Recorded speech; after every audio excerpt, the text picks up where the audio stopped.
Il faut qu'on arrive justement à faire en sorte que dans nos départements savoyards, nous arrivons à conserver cet équilibre entre les différents acteurs de l'économie savoyarde.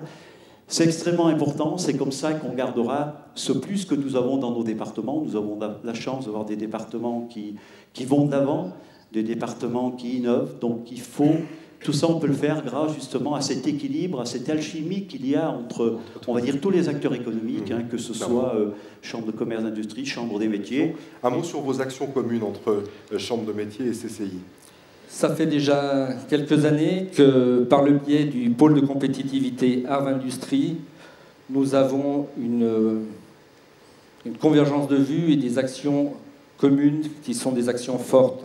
Alors, innovation à travers le pôle, mais également à travers des clusters. Et puis, dernier point, et ça date déjà de quelques années, c'est que le partenariat de la CCI et de la Chambre de métiers au travers des FISAC, en particulier à travers des études préalables et des diagnostics d'entreprise menés en commun, fait que on a d'ores et déjà une certaine habitude de travailler ensemble avec des résultats qui sont on ne peut plus intéressants. Nous considérons que nous sommes légitimes et fondés à accompagner l'entreprise. Enfin, vous demandez, vous le savez bien, les chefs d'entreprise, vous posez la question dans la rue, les gens sont intéressés par quoi? Du travail, un logement et du déplacement. Et ce sont trois sujets sur lesquels nous sommes très actifs. Comment ne pas être en accompagnement, d'abord, sur la question du travail, j'ai entendu parler de formation tout à l'heure, sur cette notion de formation.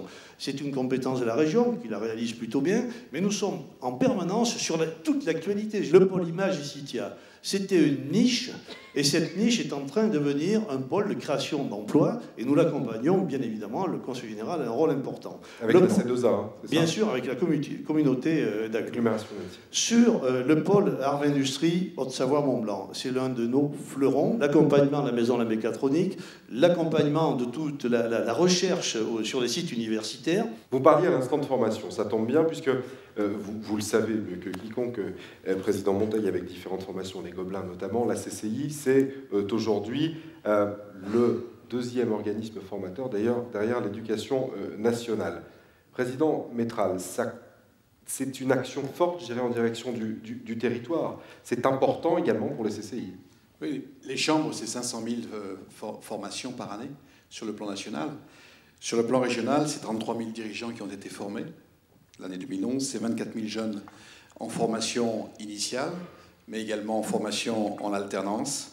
Je crois qu'aujourd'hui, le meilleur outil pour un jeune, c'est quand même l'apprentissage et l'alternance. Juste un mot, vous nous parlez de région. Moi, je m'intéresse au territoire. Oui, parce que tout à l'heure, je vous ai parlé d'un rassemblement régional, mais au territoire, vous avez raison de le dire. Là, nous mutualisons de toute manière et nous fléchons les meilleures formations, comme vous avez pu l'imaginer.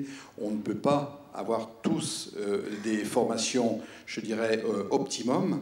Par exemple, nous, on a une formation qui est très compétitive, je dirais, et on devient des experts de cette formation. Et également, nous sommes spécialistes du multimédia. Je crois que tout ça, ça nous appartient, je dirais, à la Haute-Savoie, le multimédia. Mais au-delà du multimédia, je crois qu'on peut aller forcément et faire de l'accueil des jeunes que nous pouvons envoyer sur d'autres chambres de commerce et d'industrie. Inversement, si les formations adéquates sont très bonnes, je dirais, ou conformes à ce qu'attendent nos entreprises et nos apprentis, eh bien, je pense qu'on peut les envoyer dans l'Ain. Je pense qu'il y a des formations qualifiantes. On peut les envoyer également en Savoie. Il y a aussi des formations qualifiantes. Et puis, bien sûr, c'est Grenoble, c'est Lyon. Je crois que notre objectif à nous, c'est de savoir faire ce que l'on sait bien faire chez nous. Ce que l'on ne sait pas faire chez nous, c'est d'aller, bien sûr, sur d'autres orientations. C'est pour ça que je vous parlais de la régionalisation.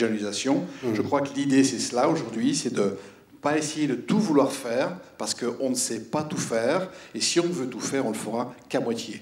Alors que dans l'ensemble de nos chambres, il y a vraiment des possibilités extraordinaires avec l'ensemble de mes collègues, je dirais, présidents, et bien sûr les élus régionaux.